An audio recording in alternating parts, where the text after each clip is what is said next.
The story starts and we see Babak and his wife Nita. They go to Farhad's house with their daughter. Both of them are very happy. They're enjoying themselves and talking with their friends. After a long time, Babak has finally returned home today. For many years, he had been living in another city, but now he has finally come back to his wife and daughter. As time slowly passes, Babak and Neda finally start heading back to their own home. Neda tells Babak that he's drunk and asks him to let her drive, but Babak refuses to listen. He insists on driving the car himself. On the way, the two of them get into a serious argument. Neda keeps trying to make him understand, asking why he drinks so much, and reminding him that his wife and daughter are with him. The fight escalates so much that Babak accidentally gets into an accident, and their car breaks down. Now they don't know what to do. Neda repeatedly tells Babak that they haven't gone very far and suggests that they go back and spend the night at Farhad's house. But Babak refuses, saying he won't stay at anyone's house. Just then, his attention goes to a hotel across the road. He sees a shadow there watching him. Before he can understand what it is, the shadow disappears. He thinks it was just his imagination. After that, Neda explains that it's already very late and the car's broken, so they should spend the night at a hotel and go home the next day. Reluctantly, Babak agrees. The hotel is right in front of them, so all three head toward it. But as soon as they reach the door, a man stops them and says, "You won't leave this place until you tell the truth." Babak doesn't understand what he means. He pushes the man aside and walks inside. When they enter, everything feels very strange. The entire hotel is deserted. There's only a manager there. They assume it's late at night and everyone must be asleep. The manager asks how many days they plan to stay, and Babak replies, "Just for tonight." The manager explains to them that their room is on the 4th floor, but he reminds them that the hotel doors are automatic. If they need to go outside at night, they should please inform him. And one more thing, once they go out, they'll need a key card to get back inside. Without it, they won't be able to enter. Babak listens to all this, but he doesn't really care. They just have to spend one night here, and after that, they'll leave. Finally, they reach the elevator, but even near the elevator, Babak sees the shadow. Then he thinks maybe he's had too much to drink. They reach their room, and now Babak starts feeling very strange. He thinks it's better to just go to sleep. He tries to sleep, but again and again he hears the sound of his daughter crying. Once, twice, 3 times. Babak realizes that it really is his daughter crying. He picks up his daughter and goes down to the hotel lobby. There he meets the manager. The manager tells him that he shouldn't be wandering around so late at night. But Babak isn't concerned. Suddenly his wife Neda appears there, and she looks very strange. Neda tells him, "Give her to me and you go back and sleep." Babak thinks that since his wife is awake now, he can finally rest. He hands his daughter to Neda and goes back to the room. But as soon as he reaches the room, he sees that Neda is already there. So who was the woman in the lobby? Terrified, Babak runs back toward the lobby. Neda doesn't understand why Babak is running downstairs so fast, so she follows him. When they reach the lobby, they see their daughter standing there all alone. Neda thinks Babak has completely lost his mind. How drunk must he be to leave their daughter alone like this? But Babak accuses Neda, saying, "I gave her to you." A big argument breaks out between them.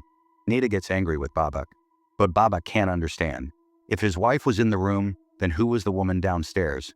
Now Babak is extremely scared. He tries once again to go to sleep. Suddenly, a shadow slowly calls out his name.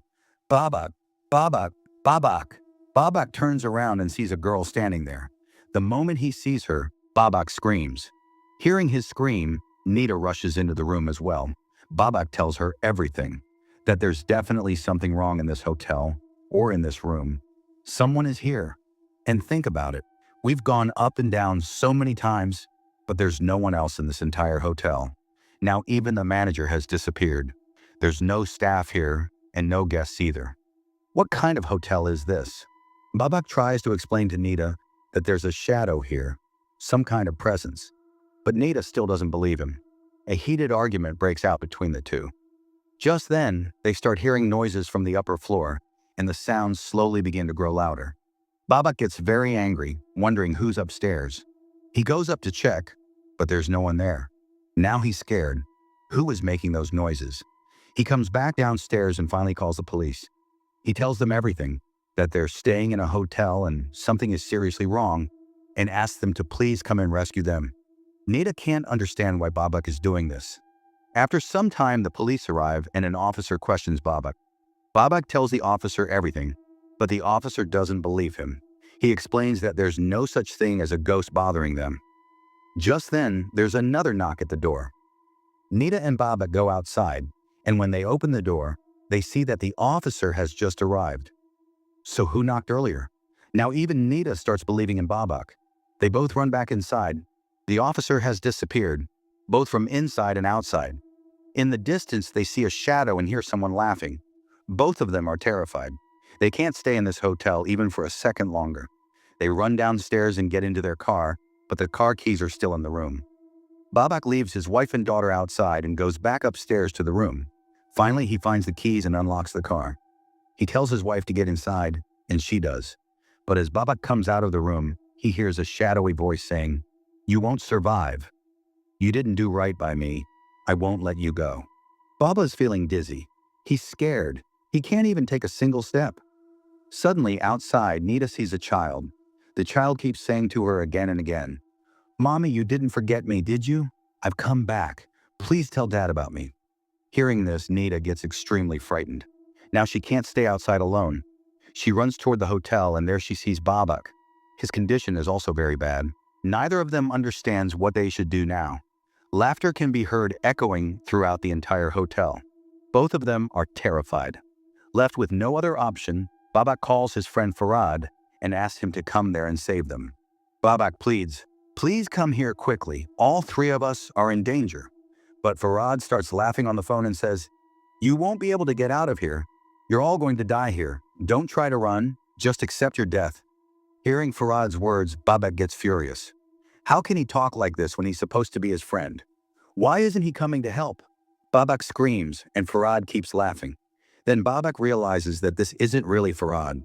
It's that same evil spirit, and now it has started haunting Babak and his family. Babak doesn't know what to do. On one side, Babak keeps seeing the shadow of that woman everywhere and hearing her laughter. On the other hand, Netta keeps seeing a child who repeatedly calls her mommy. Netta is completely confused, and then she remembers what that man had said at the gate. "Until you tell the truth, you won't be able to leave this place." Finally, Netta tells Babak the truth. She tells him that she was going to become a mother before as well, but she never told Babak about it and ended that life. At that time, Babak wasn't earning anything, so she didn't think he would be able to take responsibility. Maybe this guilt is what's haunting her, roaming around this hotel in the form of an evil spirit. Hearing Netta's confession, Babak feels deeply hurt. But this wasn't the time to feel bad.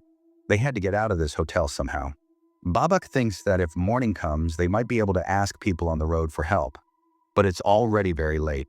Why hasn't morning come yet? They left Farhad's house at 2 a.m., and they've already been in this hotel for 6 to 7 hours. Why hasn't the sun risen yet?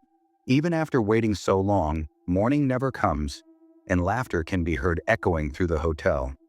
Now Babak can't stay here for even one more second. He grabs his family and runs downstairs.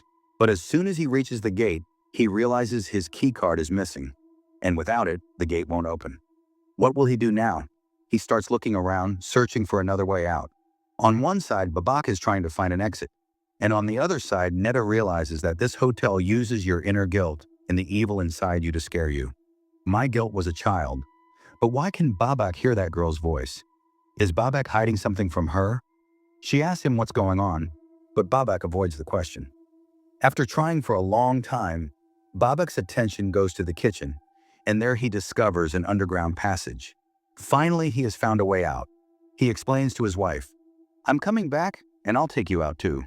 But will Babak be able to escape? Let's find out. Babak goes back inside, but now he starts seeing the shadow of that girl. She's laughing at him and saying, "You remember what promises you made to me, right? That you would marry me, that you would leave your wife. But you didn't do any of that. Why didn't you? I died waiting for you, and now I will kill you and your family." Babak remembers that when he was working in another city, he was having an affair with a girl named Sophia. But Babak never wanted to marry her, and when Sophia found out, she took her own life. Now, after all these years, Sophia has come back to take revenge on him. Babak realizes she is going to kill him. Suddenly, he hears a sound from behind and attacks. But when he turns around, he sees that he has killed his own wife. His wife dies, and throughout the entire hotel, Sophia's laughter echoes, saying, "Now your wife is dead. Now your daughter will die." After that, Babak goes downstairs, desperately searching for his daughter. He looks for her all over the hotel, but it's already too late. Sophia's spirit kills him, and suddenly Babak wakes up. He realizes that all of it was just a dream. His wife is sleeping. His daughter is sleeping. So it was all only a dream. They had come to the hotel. Babak fell asleep, and then he saw this entire dream. Even now, Babak is still terrified because the dream felt completely real. He goes to the bathroom, washes his face, and thinks, okay, it was just a dream. But when he looks into the mirror, the spirit is already there. It wasn't a dream at all. That spirit had shown Babak everything that was going to happen there. This was a hotel where anyone who comes in never leaves alive. This is where the story ends. But the hotel is still standing, which means a part 2 of this story could come. What do you think? Would you want to go to this hotel? And do you think there will be a part 2? Let us know in the comments. Until then, thank you and goodbye.